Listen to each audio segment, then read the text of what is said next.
Začneme, poprosím poslancov, aby sa prezentovali.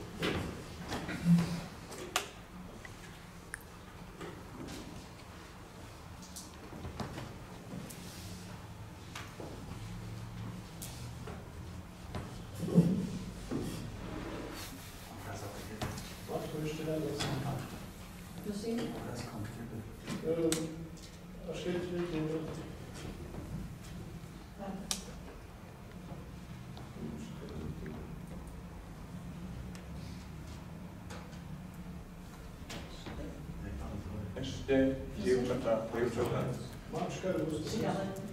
Dobre, už iba pani Drobcová. Dobre, v poriadku.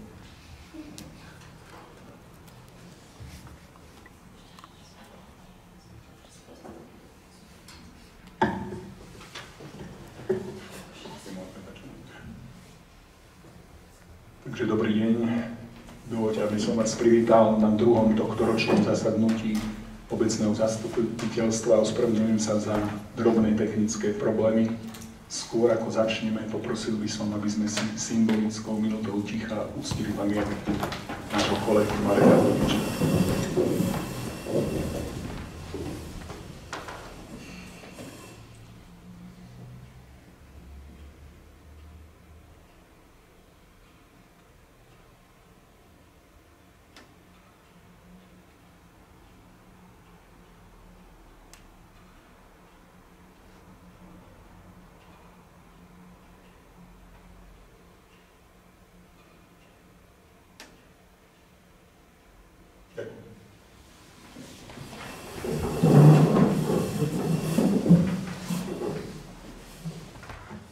Je priestor na diskusiu občanov. Pán Halas, nech sa páči.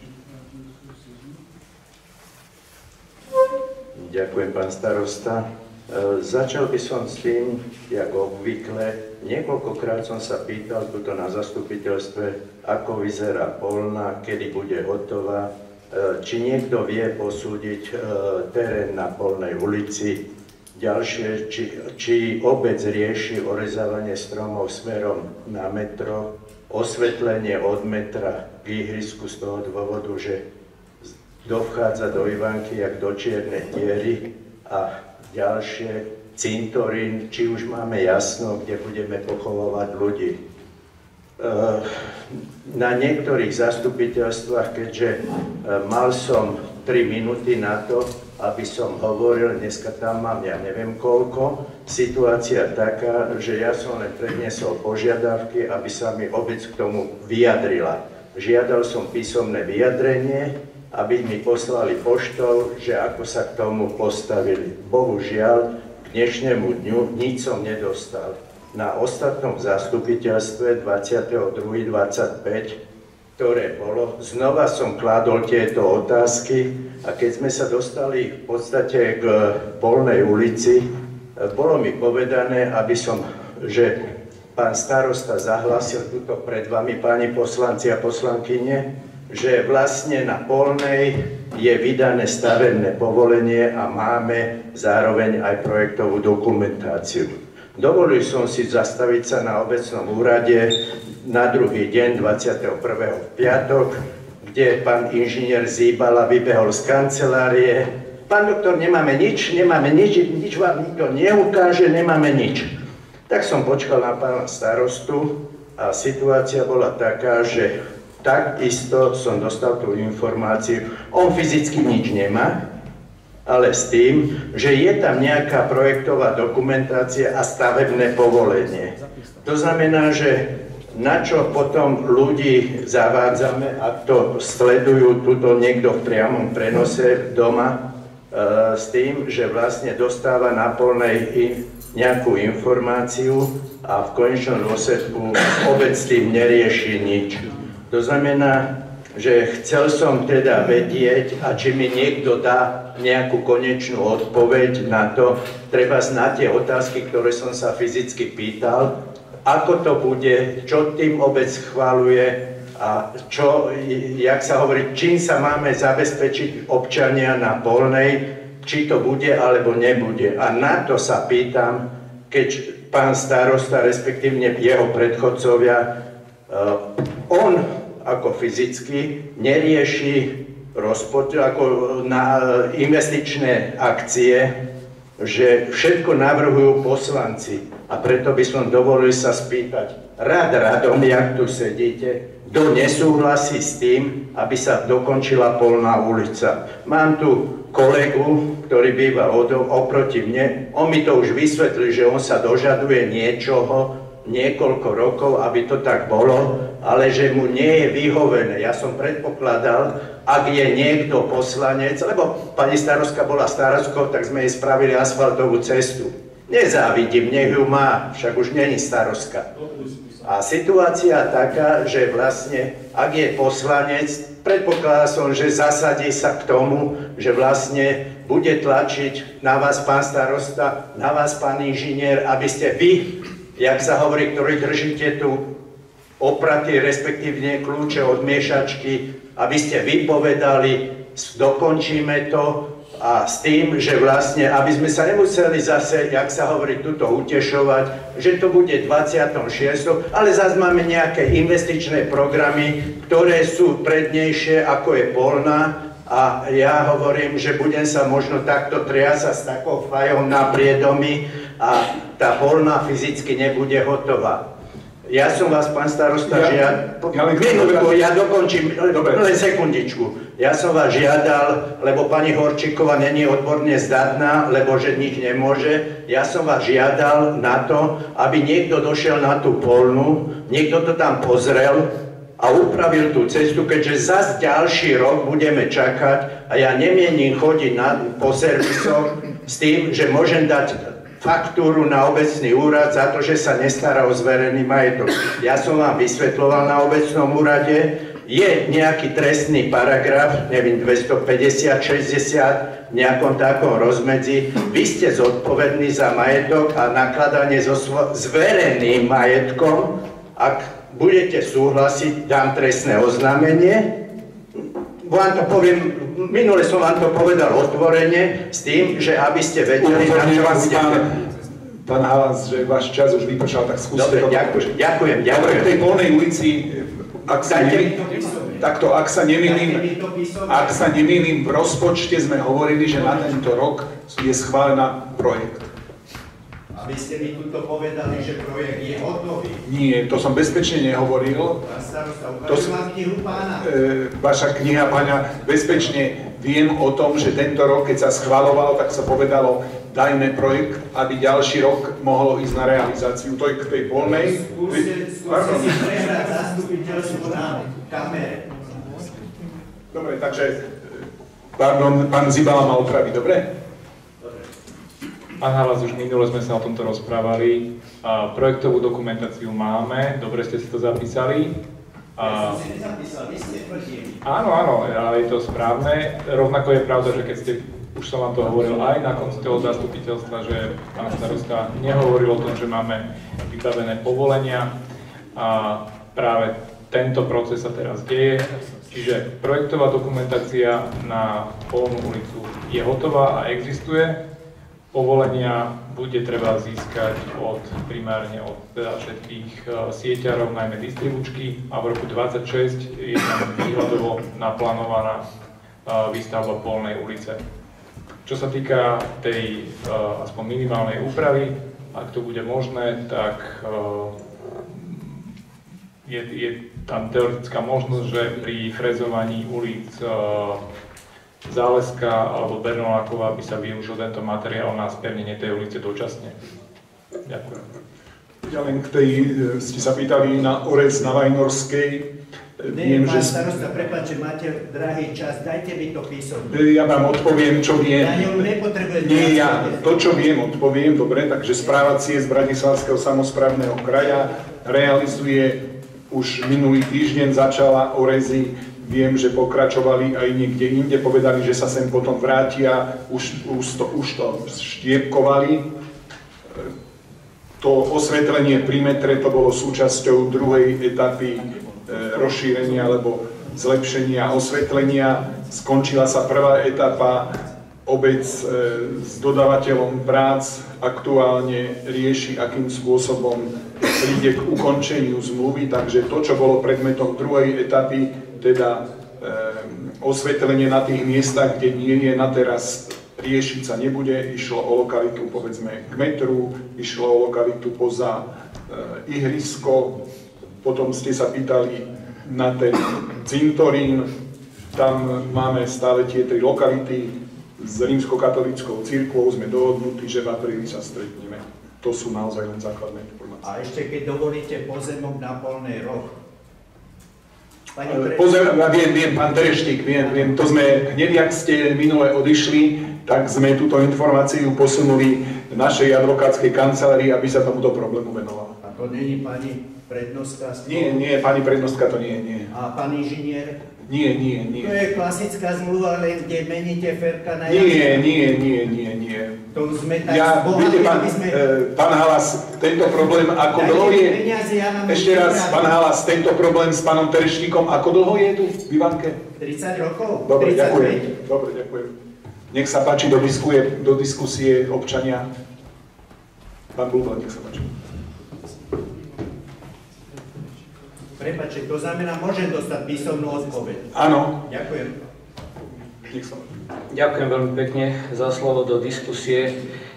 Ja sa opäť vrátim v diskusii k bodu 10, ktorý mal byť predložený v mysle rokovacieho poriadku všetkým poslancom minimálne 7 dní pred rokovaním obecného zastupiteľstva. Toto sa neudialo, čiže sa hrubo a podľa mňa aj flagrantne porušil tento predpis. Neviem, ako si to mám vysvetliť. Myslím, že viacerým poslancom to vadilo a žiaľ Bohu, tento jav sa tu opakuje, myslím, že dosť často. Potom má niekto rozhodnúť o vážnych veciach, ktoré sa tu prerokovávajú, pretože toto je veľmi vážny problém s tou novou telocvičňou. Niekoľkokrát sme nad tým sedeli, niekoľkokrát to bolo aj na obecnom zastupiteľstve a dokonca na februárovom zastupiteľstve v uznesení číslo 9 bolo napísané, že obec predloží na nasledujúce, čiže myslené toto, zasadnutie obecného zastupiteľstva konkrétny návrh, čiže ešte raz opakujem, konkrétny návrh protihlukových opatrení spolu s finančným vyčíslením. Spolu s vyčíslením finančným. Musíme karabinu. Prosím vás pekne. Takže aby sme vedeli, z čoho plynie ten hluk, pretože pán Zibala tu pomenoval 5 prvkov, ja s tým celkom nesúhlasím, niektorými súhlasím, ale ten hlavný tam nepomenoval. Prvý zdroj hluku je vlastne tá vzduchotechnika nešťastná, tak ako som vám ukazoval v roku 2018, ja som bol ten iniciátor, že tá vzduchotechnika, ktorá bola navrhnutá k obytným domom, som ju navrhoval, aby sa presunula do toho otvoreného priestoru, čiže k starej telocvični a aby bola aj zakapotovaná. To znamená, že aby tam bola táto protihluková stena spravená. Mám k tomu písomné podklady, ktoré som dal. Samozrejme, v odpovedi bolo, že všetky vaše námietky boli akceptované, no neboli. Žiaľ Bohu. Som veľmi rád, že sa teda našlo to riešenie, zatiaľ to čiastočné a teda vyčlenili sa prostriedky 33 000 na to, že sa to bude riešiť, pretože tí ľudia, ktorí tam bývajú, tak majú skutočne peklo. 2 rodiny sa už odsťahovali. Ďalším zdrojom hluku je priamo prevádzka novej telocvične. To znamená, že ja som požadoval úpravu tých hodín otváracích alebo prevádzkových hodín tejto novej telocvične, pretože ona z hľadiska toho bodu prvého, čo som hovoril, nesplňa požiadavky športovej haly. Športová hala, tak ako som vám poslal tie obrázky z Bernolákova, choďte sa pozrieť, tá hala je dokonca z polovice zakopaná v zemi a ešte presto všetko má odlučnenie aj na bočných stenách, aj na strope.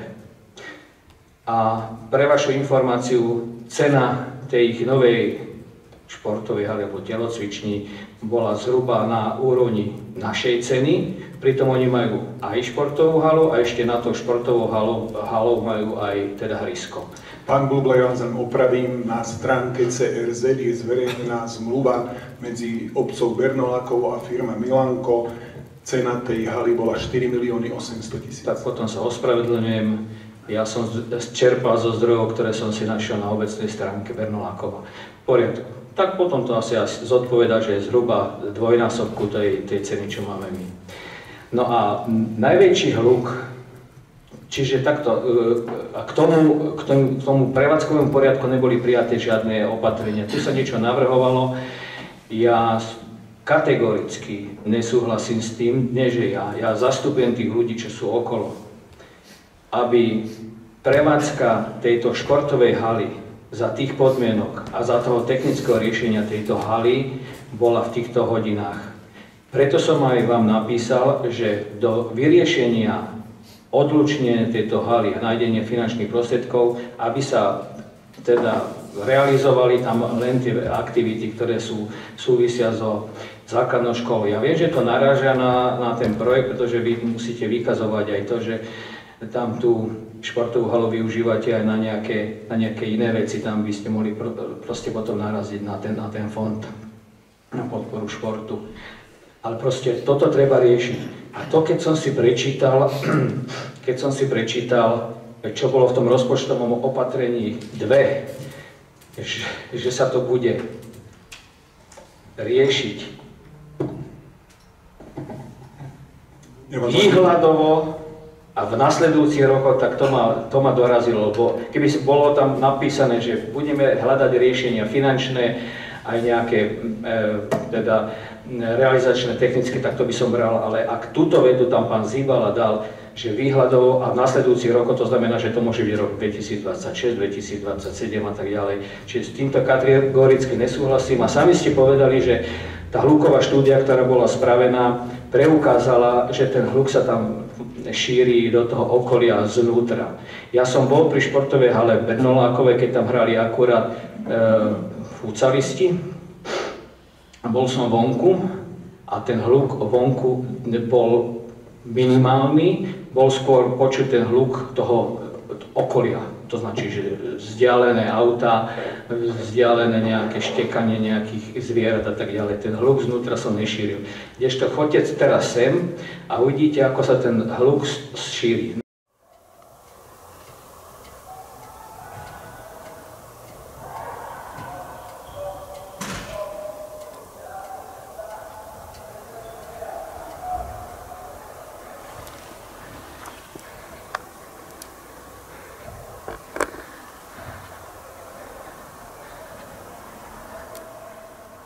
No ale je to spôsobené tým, že my máme 20 cm sendvič, použité materiály antihlukové, ktoré boli navrhnuté v projektu, sa nedodržali. V Bernolákove sa chodite pozrieť, tam je liatý armovaný betón, vibrovaný, a plus zvonku je teda zateplenie a znútra sú tieto antihlukové materiály v hrúbke 70 cm, čiže 20 voči 70. Je to jednoznačné. Chcem vás poprosiť, pán Bubla, už vám čas vyplynul, takže... Pán starosta, toto je tak vážna vec. Vy hovoríte, že nedodržujeme rokovací poriadok, tak chceme dodržiavať rokovací poriadok. Tak vás žiadam, aby ste, pán starosta, tak vás teraz oficiálne žiadam aj vás poslancov, samostatný bod o 2 týždne k tomuto predmetu, k tomuto meritu a potom sa môžeme baviť, dobre? Ak teda vy ma chcete obmedzovať, že si nemôžem povedať to, čo chcem povedať, nech sa páči. Tak ja vás vyzývam, aby ste o 2 týždne zvolali špeciálne k tomuto bodu rokovania samostatné zasadnutie obecného zastupiteľstva. Máte 2 týždne na to, aby ste si dokonca nejaké ceno... Poprosím pána Zemana, faktická poznámka. Peťo, ja si myslím, že všetci vieme, aké sú tam problémy. Najradšej by sme boli, keby sa to tak odlúčilo, ako chceš, ale slúbiť ti tu môže či Zibala, či my všetko, lenže keď na to nie sú peniaze... A to som chcel povedať. Tak to znamená, že ale ty chceš od pána Zibalu, teraz si ho zastanem, aby ti on tam napísal do toho textu, ktorý si tu čítal, že ti zabezpečí odlúčenie vnútra budovy, ale ako on o tom môže rozhodnúť, keď o tom rozhodujú poslanci, o tom je rozpočet. A to znamená, že až v následujúcom rozpočte, ktorý bude, teraz na tie peniaze nie sú, sa to takéto niečo môže schváliť. Teraz sa schválilo, neviem, 50 000, či koľko sa tam schválilo na tie veci, ktoré sa tomu majú zamedziť. A vlastne my počúvame stále od teba to isté, ale my vieme, kde je problém. Ale problém sú aj peniaze, tak teraz už treba počkať asi chvíľku, A všetci poslanci o tom vedia, ale nikto nemá s tým problém. Nie, však sme hovorili napríklad aj o tom prebytku a nehovorím, že hneď to z toho bude, ale aj to je jedna možnosť. Dobre? Poprosím, pán Bubla, vlastne vieme, že ten problém je, treba hľadať zdroje na riešenie. Prečo sa to nerieši? Prosím vás pekne, niekto tú halu preberal. Ja som s pánom Zibalom rozprával, tú halu preberal pán Zibal, takže je trestno právne zodpovedný za ten marazmus, čo tam je. Máme, tak ako povedal pán Halas, mám dať trestné oznámenie? Poprosím vás, pán Bubla, stojí tam pán Hessler. Dobre, ďakujem. Dobrý večer. Ja by som chcel tiež vlastne aj k tej hlučnosti na dvore školy. Prosím vás, boli tam na tej ulici za školou, boli rad orechov. Pred 2 rokmi ich vyrúbali a iniciatívne, hoci sme proti tomu protestovali, dodneska tam nič není vysadené. A tie listnáče, aspoň v lete, aj robia chlad, aj plnia hluk. A proste nikoho to netrápi, že tam není výsadba spravená. Tak buďte tak dobrí, aspoň dodržte sľuby, ktoré ste robili. A takisto sa chce zmeniť o pri kostole vyrúbané stromy, na nádražnej označené stromy. Jediná alej, ktorá je s parkovými stromami, to je zo stanice pri chodníku, ktorý je stienený, aspoň v úseku. A aj to budeme rezať, lebo nám to zavadzia. Ten strom je ďaleko hodnotnejší, jak barziaká budova, alebo barziaká, ja neviem čo. Ten má svoju ozaj neíslovnú hodnotu. Keď ho potrebujete orezať, buďte ho, tak ho orežte. Proste to sa dá všelijako spraviť. Na tej strane, kde je tá alej, tak nie sú ani vedenia vzdušné. Tak prečo by tam nemohli tie stromy stáť? To je ďalšie miesto, kde chcete sa zase realizovať takýmto spôsobom, že zeleň, ktorá tam je, tak treba vylikvidovať. Ďalšie, pri kostole. No komu tam mohli vadiť len tie stromy? Tak keď tam zasychali nejaké halúze, čo sa stáva a padali, tak to treba dať záhradníkovi orezať. Ale nie vyrúbať od koreňa. A tu by som mohol pokračovať. Tam, čo je tá vzduchotechnika pri škole, ten dvoreček, teda medzi cestou a školou, vyrúbané stromy. Prosím vás, však, čo tie decká, to sa tam majú uvariť? Však rozmýšľajte trochu. Ja neviem, čo to je za človeka, nejaká dáma, no neviem, či má odbornosť, ale vy ju poveríte, alebo hájite ju, že robí takéto výroby. Ona nerozhoduje o tých výruboch, pán Hessler. Každý strom, ktorý obec chce vyrúbať, posudzuje zálesie. Ku každému stromu sú dendrologické posudky. Na tej nádražnej dendrologické posudky 2 roky staré hovoria, že tie stromy sú nebezpečné. To isté pri kostole. Sme odpovedali jednej pani, dendrologický posudok, ten strom mal diery. To, že dole vidno, že tam je dobré drevo, ale ten strom bol z vrchu deravý. Prosím vás, ale uvedomujete si hodnotu toho stromu? My keď sme dávali jeden strom, to dáva kyslík. Ako býva pani na rohu ulice Nádražnej a pri trati, ona bola, keď sa tam dával dole ten strom, aj pán Krasnohorský bol tam, ten strom dole bol celkom rozožratý. Ten pán Krasnohorský sa venuje práci, ale on si hneď zobral vzorku toho, aby zistil, aké huby to rozožierajú, takže... To boli 2 otrávené stromy, mám na tom dokumentáciu spraviť, takže toto nehovorte. Pán Bubla, prosím vás pekne, to sú sofory a sofor je strom, ktorý sa dá krásne tvarovať. Pán Bubla.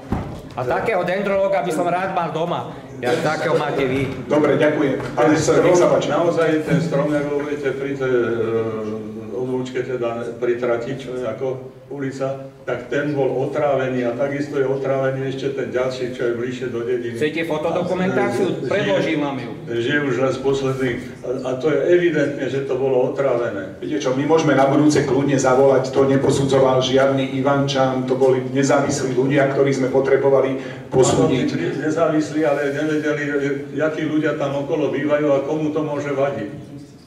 Však to sú nezodpovední ľudia, ale voči sebe a nie len voči... Však pán Hesler, vy bývate na tej ulici, tak viete, kto to spravil? Pane, že mne sa tie výruby jednoznačne nepáčia, lebo sú robené masovo. Ešte raz, ja som sa pýtal, bývate na tej ulici, viete, kto to spravil? Je to proste proti logike a proti zmyslu. Obec má zodpovednosť za to, keď tu niekto aj povedal, keď ten strom na niekoho padne, nemáte zodpovednosť vy. Bohužiaľ. Tie stromy sa dajú orezávať. To je vidieť, ktorá haluza je jaká, môže sa orezať. Na to sú zase techniky a na to sú zase spôsoby záhradníka. Dobre, ďakujem. Nech sa páči, môžeme ukončiť po diskusia. Ja len, ak dovolíte, pán starosta, mimo. Keďže sme tu väčšinou len s pánom Bludlom, prosil by som, keby ste boli takí zhovievaví aj poslanci, že by ste nehovorili o 5 minútach. Však nikto tu nie je a predsa vás nezabie. Teraz budete mať vy diskusiu a všetci títo poslanci budú hovoriť každý aspoň minimálne 10 minút, lebo sa budú pýtať. To, čo sa ja pýtam, mi ani jeden nezodpovedal, kto je za to, alebo kto bol proti, aby sa nestávala polná. A tú odpoveď som nedostal ani od jedného. Ja si myslím, nikto nie je za to, aby sa nestávala. Všetci sú za to. Ale ja som položil otázku a na to by som prosil odpoveď. Lebo vždycky bolo povedané, starosta nie, pán Zeman, pán Baník sa prihlásili, možno chcú odpovedať. Nech sa páči, pán Zeman. Ja som chcel zareagovať na to, že Rudolf vlastne to aj ma oslovil, že čo sa, ako my spolu o tom komunikovali, ja som vždycky povedal, že nie sú na to v rozpočte peniaze a sú iné priority. Musia stavať škola, stavať zdravotné stredisko. Ja to chápem, že my tam tú cestu nemáme, ale ja si myslím, že budúci rok to už fakt pôjde. Ja viem, že slúbiť môžeme všetko zase, ale že do toho rozpočtu to pôjde, lebo je to najhoršia cesta momentálne vyvať. Pán Baník, nech sa páči. Pán Hamas, koľkokrát ste boli s týmto bodom už na tom zastupiteľstve? A má to vyčísliť? Hamas, koľkokrát ste minimálne odo mňa a Miša Zemana počuli, že tlačíme čo najviac tú polnú? Prosím vás, pán Hamas, nerozprávajte tu, že tu nikto nie je, ktorý tú polnú netlačil. Pozrite si, prosím vás, záznamy presne. Je predsa jasné, viackrát sme vám hovorili, že je snaha, aj dokonca aj pán Šraner uznal, že tá ulica je najhoršia v Ivánke a je snaha tú ulicu čo najrýchlejšie, alebo dať do minimálne jednu pruhu, povedzme takto. Bola jasná dohoda, že tento rok to nepôjde, aj kvôli tomu, že sa stáva zdravotné stredisko a iné veci, aj hlavne kvôli peniazom. A tak ako povedal teraz pán Zeman a povedal pán starosta, že je v roku 2026 predbežne naplánovaná suma, ktorá keď všetko pôjde tak, ako má, lebo to nikto vám to nemôže slúbiť, a sa má použiť na to. Ja neviem, ako viacej z postu poslanca sa dá viacej potlačiť, naozaj. Prepáčte, pán inžinier, neviem, či ste vy rozhodovali o nejakých investíciách, ale keď raz začnete niečo, tak by sa to bolo dobre dokončiť. Ak toto obhajujete, že nie, choďte pozrieť na pomocnú školu na ten rok, že za chvíľu z knižnici začnú vypadávať knihy. Hanba poslancov o dom, čo je od Vendlov. Hanba poslancov za túto budovu. Hanba poslancov za majetok, ktorý neviete ohospodarovať. Pán Schreiner povedal, keď došli 2 milióny z logistického centra, Rudo, nemusí sa báť, cesta bude. Chápete ma? Ja len vysvetľujem to, čo je. Keby ste tam vybývali a vám bude púkať dom, tak neviem, čo spravíte. Na koho sa mám obrátiť? Na pána starostu alebo na inžiniera? Pán Halas, ja bývam na B8, všetci viete. Každý deň chodím tady, z detmi peši do školy, alebo keď proste každý deň viem. Miliónkrát sme sa s Myšom o tom rozprávali po tej ceste. Ako naozaj. A nikto vám nemôže dať. Nie, pán Halas, keď ste boli naposledy na úrade, ja si myslím, aj vás, aj nás, ako neustále otravuje, že toto musíme riešiť. Aj pre nás, aj pre vás by bolo najlepšie, aby to bolo spravené. Nikto tu nemá dôvod to nespraviť. Aby som sem nechodil. Nie. A ja som vám niečo povedal, dôverne som vám niečo povedal pred tou tabulou. Nie, ja viem, však to stále platí. Ale však to stále platí. Myslíte, pán Halas, myslíte, že pre nás nebolo jednoduchšie, aby ste sa nechodili a polná bola spravená? Ďakujem. Povedal ste viac ako... Pán Schreiner, nech sa páči. Ďakujem pekne, rozumiem, chápem, poprosím o pokoj. Spraviť sa dá len to, na čo vieme v danej chvíli uchopiť riešenie a zafinancovať ho.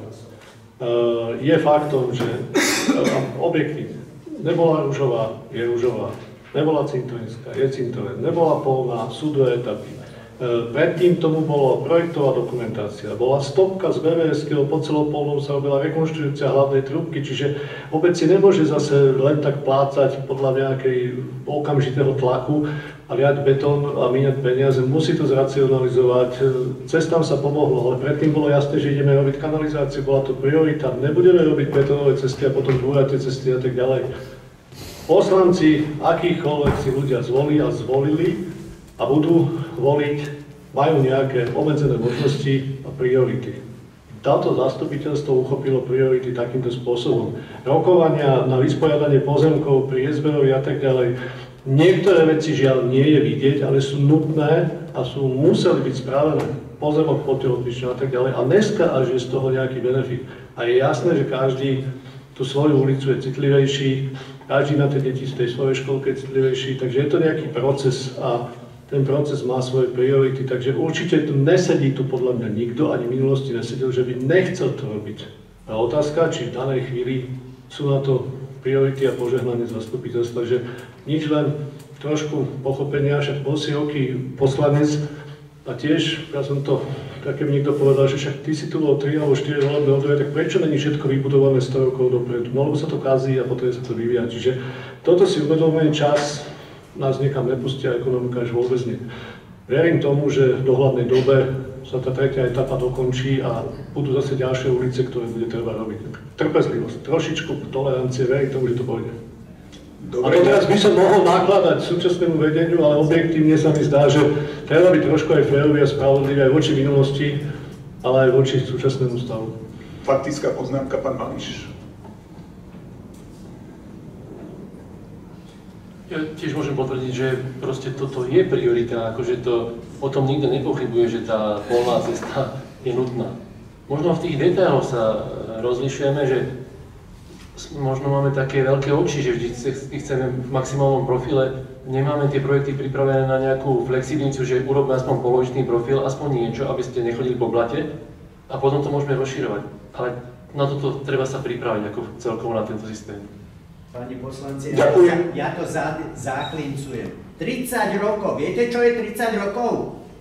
Odliadnúť od toho, či ste tu, alebo pán starosta bol vtedy, onej, hente. 30 rokov sa pýtam na polnú. Vie niekto povedať, že to není pravdou? Vie niekto povedať, že sa zasadil, aby tá polná bola?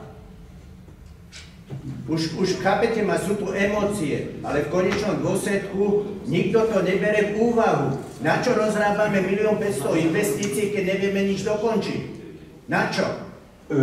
Mali ste škôlku, tam ste mohli škôlku zbúrať a taký istý pavilón ste mohli postaviť. Mali ste peniaze, mohli ste stávať. Na čo nadstavujeme školu, obrazne povedané, keď máme zase iné problémy? Pán Mališ, faktická poznámka, pardon. Ja len to poviem, že ja ťa počúvam 20 rokov a viem, že to žiadaš a tak ako Ivan povedal, proste tam sú tie prípravné práce, však tam neboli pozemky vôbec na to kedysi, hej, však tam... Boli, všetky pozemky boli. Všetky pozemky na mojom úseku sú... Vieme, pán Halas, vieme, o čo ide naozaj. Momentík, ja mu to len vysvetlím. Ja som robil majetkoprávne vysporiadanie celej KBVčky. A mám geometrický plán, mám všetko a polná je vysporiadaná. Po úsek trafostanice. To, že ste mali problémy a pasiekové spoločenstvo vás ťahalo za nos, není môj problém. To je problém tam toho pána inžiniera, ktorý si nevie zmanéžovať pracovníkov, aby zabezpečili všetky doklady. Teraz mi povie, mám taký elektrický kábel na pozemku pred domom. Mám ho? Už máte vyjadrenie, pán inžinier? Poprosím, pán Schreiner sa hlasil. Hovorí sa, že riešenie je to, čo vieme v danej chvíli zrealizovať. Ivan 30. Ostatné vízia, prepáč, môžem ti vymenovať a ty si to musíš pamätať, čo sa za 30 rokov zase iné spravilo. A to, že moje dieťa nechodí do tej školky, tak ma to netrápi. To, že ja nebývam na tej ulici, netrápi. Ja rozumiem, chápem a v danej chvíli otázka, či ti príde za týždeň 5, neviem, matiek s deckami a vysvetlí ho si ty prípad, lebo nemá školku, ale je samoživiteľka, tak priorizuješ niečo iné ako s prepáčením plnú cestu, kde Rudo Halas má síce svoju traumu, ale musí zvážiť všetky súvisiace okolnosti. Dobre. A zastupiteľstvo to proste zvažuje, ať či minulé alebo terajšie a rozhodne sa takto. To je celé. Dobre, ďakujem. Rokovací poriadok nám umožňuje, ak sa nevyčerpá, prihlásiť sa do diskusie. Pán Bubla sa prihlási, nech sa páči.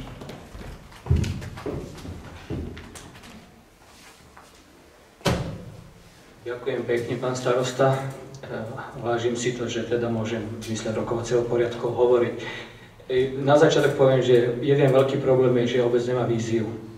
Ani PHSR, ktorý tu je, sa nedodržuje a to je presne tento problém, čo hovorí aj pán doktor Halas. Základnú školu, koľkokrát sme už dvakrát nadstavovali, teraz ideme tretíkrát nadstavovať, rozširovať. Ja sa vás pýtam, veď sme menili školský obvod, hej?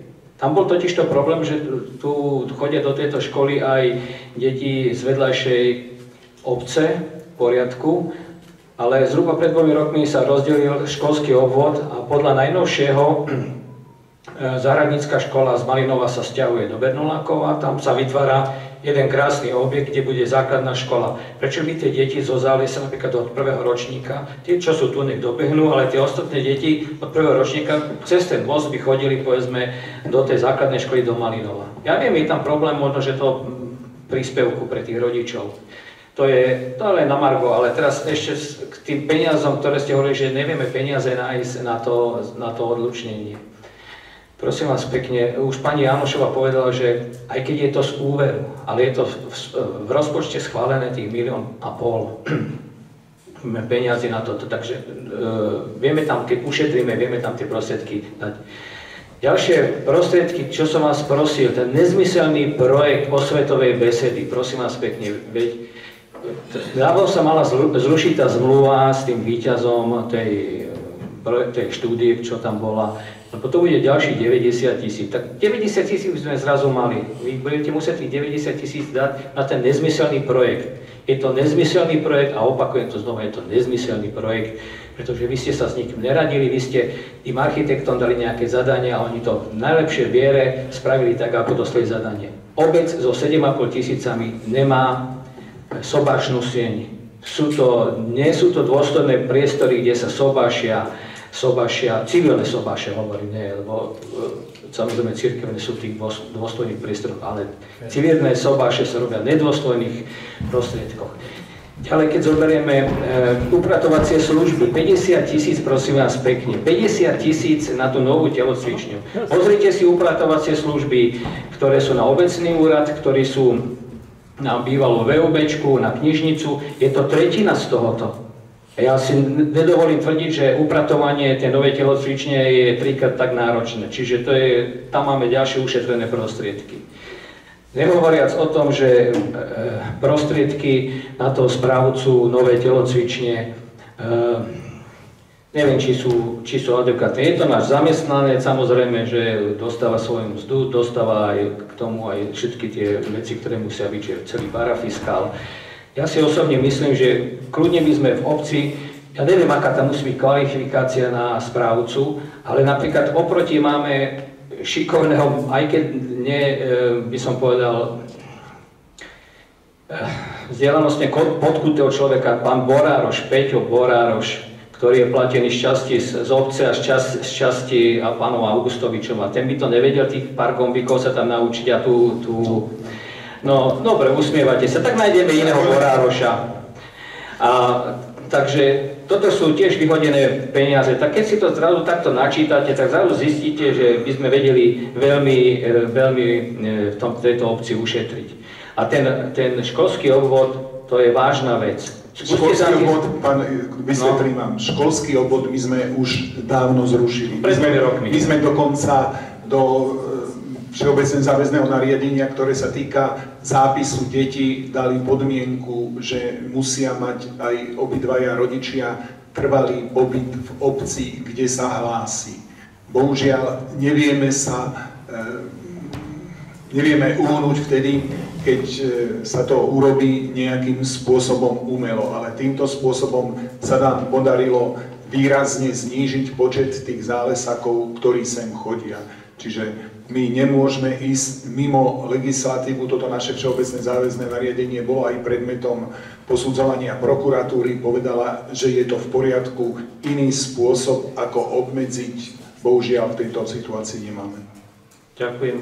Čiže keď školský obvod deti zo Zálesa nie je v Ivánke, tak môžu si slobodne vybrať samozrejme školu, ako chcú. Oni majú uzatvorený zmluvu o školskom obvode, sa mi zdá, s mestskou časťou Vrakuňa, kde chodia do školy. No ale v Malinovej je táto situácia. Ja som vás informoval už 5 rokov, že sa to chystá a teraz už je to realita. To musíme poslať, lebo však tie deti, ktoré sú zo Zálesia v Ivánke teraz, ktoré sem chodia, nemôžeme ich počas školského. Tie dokončia, ale od prvého ročníka už by možno... My nové deti s trvalým pobytom zo Zálesia bezpečne neberieme. Dobre, ďakujem. Dobre, takže som vám vymenoval len pár tých by som opatrení, kde sa dá ušetriť, je tu strašne moc. Ďakujem.